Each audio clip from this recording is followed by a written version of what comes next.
Bismillahirrahmanirrahim. Assalamualaikum warahmatullahi wabarakatuh. Alhamdulillahi rabbil alamin.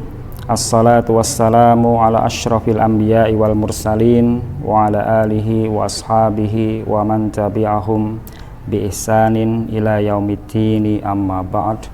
Rabbi syrah li sadri wa yassir li amri wahlul 'uqdatam min lisani yafqahu qawli. Saudara-saudari sekalian yang semoga senantiasa dirahmati oleh Allah Subhanahu wa taala. Pada kesempatan kali ini sebelumnya saya sangat berterima kasih sekali karena mendapat kesempatan untuk berusaha menjadi salah satu bagian dari yang terbaik di antara kita. Jadi di sini kita akan untuk memotivasi kita dalam membaca, mengkaji Al-Quran. Ada beberapa hadis Nabi Shallallahu Alaihi Wasallam yang sebaiknya kita kaji, kita hafalkan, kita ingat sebaik-baiknya. Hadis yang pertama ini dari sahabat Utsman ibnu Affan.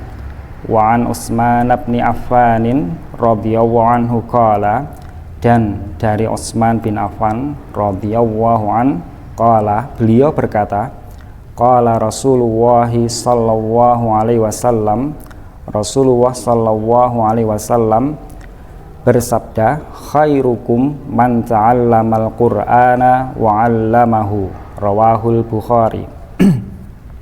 Jadi Rasulullah pernah ngendika, khairukum, sebaik-baik kalian, man, siapa saja, ta'allamal qur'ana, yang mempelajari Al-Quran, wa 'allamahu, dan mengajarkannya. Nah, ini saya sangat berterima kasih karena diberi kesempatan untuk menjadi untuk melaksanakan yang kedua, wa 'allamahu, dan mengajarkannya. Meskipun karena beberapa hal hari ini belum bisa terlaksana. Jadi salah satu hal yang bisa membuat kita termasuk dalam posisi yang terbaik di antara umat Islam adalah pertama, mempelajari Al-Quran, mengkaji Al-Quran. Entah itu dari sisi membacanya, entah dari sisi memahami isinya, entah dari sisi mentadabburi isinya, dan yang paling utama sampai ke sisi mengamalkannya. Namun ini baru kebaikan pertama. Kalau ingin kebaikan yang lebih sempurna lagi, menjadi yang terbaik, yang lebih sempurna lagi, setelah memiliki kesempatan untuk mempelajarinya, maka kita berusaha mencari kesempatan untuk mengajarkannya sesuai dengan kemampuan dan batas keilmuan yang telah dicapainya. Nah, ini saya sangat berterima kasih sekali karena diberi kesempatan untuk wa'allamahu, dan mengajarkannya. Jadi ini hadis pertama. Jadi ada keutamaan mempelajari Al-Quran, ta'allam Al-Quran, ada keutamaan mengajarkan Al-Quran. Dan yang terbaik di antara kita umat Islam adalah yang pertama mempelajari, kedua mengajarkan. Gitu. Tentunya mengajarkannya juga dalam batas-batas keilmuan yang dimilikinya. Kemudian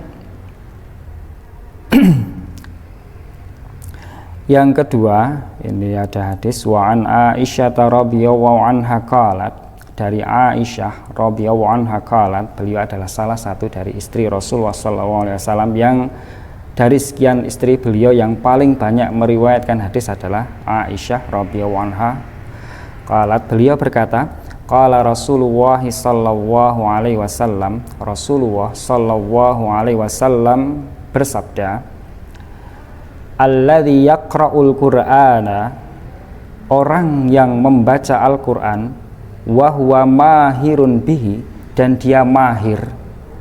Nah, ini kata mahir ini ternyata dari bahasa Arab ya.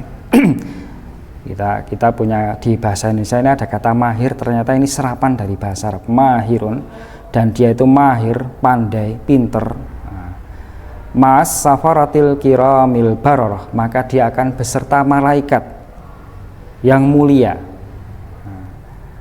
Ini jadi orang yang mempelajari Al-Quran sampai ke tingkat mahir, lalu dia bisa membaca Al-Quran sampai ke tingkat mahir, maka dia akan bersama malaikat yang mulia dan selalu berbuat baik. Itu. Lalu bagaimana dengan orang yang sudah belajar sampai sepuh, sampai tua, tapi ngepas seperti itu? Nah ini, walladzi yaqra'ul Qur'ana, dan orang yang membaca Al-Quran, wa yatata'ta'u fihi. Nah, yatata'ta', apa ini kalau di Indonesia kan? Yataraddad, apa bolak-balik bacanya, dadet bahasa Jawa nih, kayak orang ngeja. Mungkin ada yang pernah dengar, ada orang yang baca walladzi yak. Nah itu mungkin gambarnya seperti itu. Ada orang yang sudah mempelajari, mengkaji sampai sepuh, tapi mungkin karena kurang telaten, kurang sabar, atau mondak-mandek, kadang belajar, kadang mandek, sehingga sampai tahap yang harusnya sudah lancar, orang lain lancar, dia belum. Nah itu asal dia terus berusaha membaca, tidak berhenti, tidak putus asa, terus walladzi yaqra'ul Qur'ana wa yatata'tahu. Jadi syaratnya dia tetap membaca Al-Quran, tetap mau mempelajari.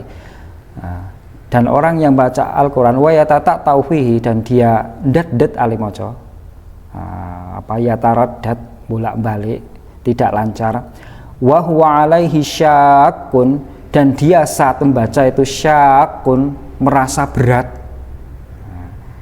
lahu ajroni, dia tetap memperoleh 2 pahala.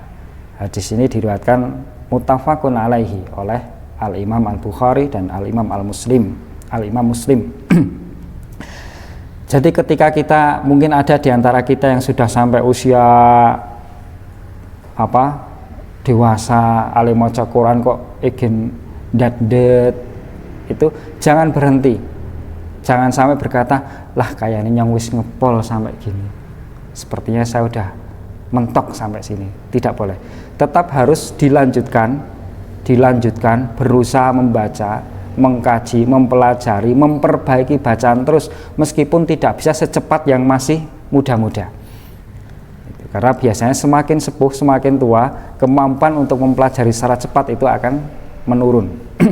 Tapi tetap harus dilanjutkan. Agar apa? Agar kita tetap dalam kategori ini, kategori yang walladzi yaqra'ul Qur'an, dan orang yang membaca Al-Quran, tetap membaca, tidak berhenti.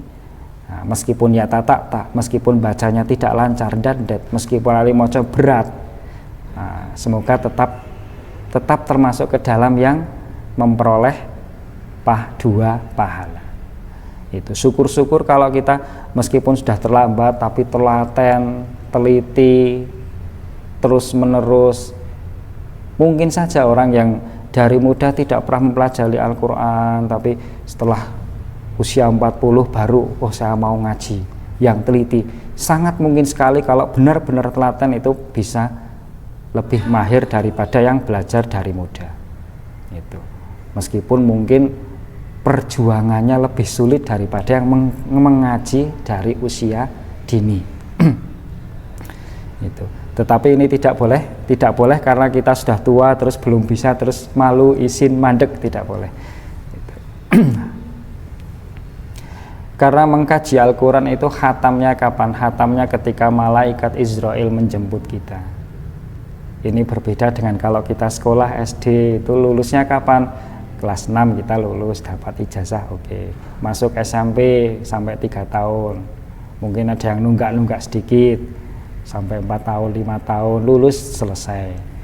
Masuk SMA 3 tahun, mungkin ya paling yang normal 3 tahun. Ada kalau ada nunggak mungkin 4 tahun, 5 tahun, tapi jelas lulusnya itu ketika kita mendapat ijazah lulus. Masuk kuliah paling normal 4 tahun, S1, S2 dan seterusnya. Tetapi kalau mengkaji Al-Quran, mempelajari Al-Quran, itu kapan lulusnya? Ya, lulusnya ketika kewajiban untuk berhenti mempelajari itu kapan? Ketika malaikat Israel menjemput kita. ketika kita meninggal. Itu adalah, bahkan kita belum tahu rapotnya, itu cuma batas selesainya saja. Kapan kita tahu apakah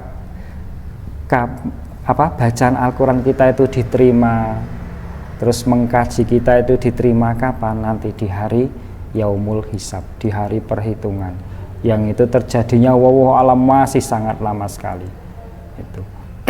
Maka jangan berhenti, meskipun mungkin bacanya masih ndat-ndat, meskipun mungkin kok lebih sulit dari yang lainnya. Yang lainnya sekali baca langsung jadi, kita mungkin ada yang kalau belajar itu koyok payah banget. Tapi salah satu syaratnya saya jangan berhenti. Jangan berhenti. Karena ada yang lebih dinilai daripada hasilnya. Tapi prosesnya. Usaha kita untuk bisa membaca Al-Quran dengan sebaik-baiknya. Itu.